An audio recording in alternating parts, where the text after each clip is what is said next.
शेणगाव या गाडगे महाराजांच्या जन्मगावी अपेक्षित असलेले स्मारक गावातील तटातील राजकारणामुळे व शासकीय उदासीनतेमुळे होऊ न शकल्यामुळे हरिभक्त पारायण संजय महाराज पाचपोर यांच्या प्रेरणेने गावातील नागरिक श्रीधर भाऊ नाईक यांनी स्मारकाकरिता स्वतःची 5 एकर शेती व सोबतच टप्प्याटप्प्याने 55 लाख रुपये दान देण्याची घोषणा केली। सोबतच त्यांचे मित्र प्रदीपजी मालिये यांनी 1 लाख विटा देण्याची कबूल केले। बाकी उर्वरित कार्य संजय महाराज पाचपोर यांचे मदतीने भव्य असे दगडी स्मारक, गुरुकुल, गौशाळा व वृद्धाश्रम या प्रकल्पांतर्गत होणार आहे। यांचा भूमिपूजन सोहळा रविवारी दिनांक 8/3/2024 सकाळी शेणगाव 9 वाजता शेणगाव लगत श्रीधर नाईक यांच्या शेतात संजय महाराज पाचपोर यांच्या हस्ते अनेक मान्यवरांच्या उपस्थित होणार आहे। पत्र परिषदेत श्री सुनील भाऊ खराटे, श्री श्रीधर भाऊ नाईक, श्री प्रदीपजी मालिये, विनोद बिजवे, राजेंद्र गायगोले, हरिभक्त पारायण ज्ञानेश्वर तिडके सर उपस्थित होते।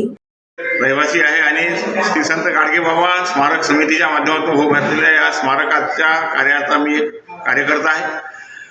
गेल्या अनेक वर्षापासून आमची संकल्पना होती। हरिभक्त पारायण रामायणाचार्य संजय महाराज पाचपोर यांची सुद्धा ती संकल्पना होती। त्यांच्या संकल्पनेला लक्षात घेऊन आमचे दानशूर श्री श्रीधर भाऊ नाईक यांनी 5 एकर शेती आणि टप्प्याटप्प्याने 55 लाख रुपये रोख निधी देण्याचं कबूल केल्यामुळे या स्मारकाचा प्रश्न आम्ही सुरू केलेला आहे। प्रदीप भाऊ मलिये यांनी 1 लाख विटांचं योगदान या ठिकाणी देणार आहेत। संजय महाराज पाचपोर सुद्धा त्यांच्या माध्यमातून अनेक ठिकाणाहून लोकवर्गणी आम्हाला मिळवून देणार आहेत आणि त्या ठिकाणी गाडगे बाबांची दशसूत्री जी आहे ते भुकेल्याला अन्न, तहानलेला पाणी, बेघरांना घर, अशा प्रकारचे जे त्यांचे जे 10 सूत्र आहेत त्या 10 सूत्रावर आधारित अशा प्रकारचं चांगल्या प्रकारचं एक स्मारक जे महाराष्ट्रात नाही भारतात सुद्धा एक अजरामर स्मारक होईल आणि हजारो वर्ष टिकेल, पुढच्या पिढीला प्रेरणा मिळेल अशा प्रकारचं स्मारक उभारण्याचा आम्ही मानस व्यक्त केलेला आहे।